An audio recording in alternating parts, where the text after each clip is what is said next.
சொன்ன டைலாக்லாம் ஞாபகம் இல்ல அண்ணி. அதெல்லாம் ஒண்ணும் வேணாம். நான் ஓனாவே பேசி எப்படி யூஸ் பண்ணி பாரு. என்னாச்சு? ஏன் வெளியில நின்னுட்டு இருக்கீங்க? வீட்ல யாரும் இல்ல? இல்ல, எல்லாரும் வெளிய போயிருக்காங்க. நாங்களும் வெளிய போயிட்டு இப்பதான் வந்தோம். ஓ. கண்மணி மட்டும் தான் வீட்ல தனியா இருந்தா. சரி, அதனால கதவை லாக் பண்ணிருப்பா. காலிங் பெல் அடிக்க வேண்டியதானே?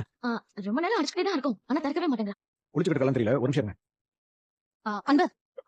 எனக்கா? இல்ல, எப்படி சொல்றதுன்னு தெரியல. எனக்கே ரொம்ப அதிர்ச்சியா தான் இருக்கு. அத நீ எப்படி எடுத்துப்பேன்னு. முதல்ல புரியுற மாதிரி விஷயத்த சொல்லு.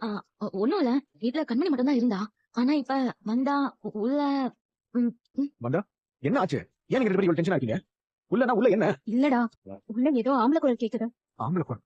கண்மணி யார் கூடயோ சிரிச்சு சிரிச்சு பேசிட்டு இருக்க மாதிரி இருக்கு. ஒரே பேச்சும் கும்மாளமா இருக்கு. கதவு வேற சாத்தி இருக்கா. அதான் எங்களுக்கு கொஞ்சம் சந்தேகமா. என்ன உளறீங்க? உளரல, உண்மையதான் சொல்றோம். கண்மணி எங்களுக்கு கொஞ்சம் பிடிக்காதுதான். ஆனா இந்த விஷயத்துல யாராவது போய் சொல்வாங்களா? கண்மணி கண்மணி கண்மணி பாரு கண்மணி. கண்மணி, எனக்கு தேவையா? வீட்டுல யாருமே இல்ல. என் வீட்டுக்கார இந்த டைம் வர மாட்டாரு. நீ வா, ஜாலியா இருக்கலாம்னு சொல்லி தானே நீ வர சொன்ன. யாரா நீ? போய் சொன்ன பல்ல உடைப்பேன். எதுக்கு இப்படி அசிங்கமா ஏன் மேல படிய போற?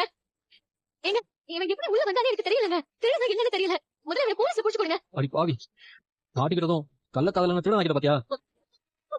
சார், அவ சொல்றத நம்பாதீங்க சார். உங்களுக்கு அவளை பிடிக்கிறா என்ன செட் பண்ணிட்டா சார். எனக்கு அவளுக்கு ரொம்ப நாள் தொடர்பு இருக்கு சார். என்னடா சொன்ன? வெளில போ. வெளில போடி. என்ன நீ இப்பதான் கால் வருது? இவ்வளவு நேரம் அப்ப நடந்ததெல்லாம் கனவா நீ? அப்போ உனக்கும் அதே கனவு தான் வந்துச்சா? என்ன பண்ற? இல்ல நீ இது கனவா நனவான்னு செக் பண்ணி பார்த்தேன். நல்ல வேலை பண்ண. நானும் செக் பண்ணிக்கிறேன். நிஜம் தான், எனக்கும் வலிக்குது.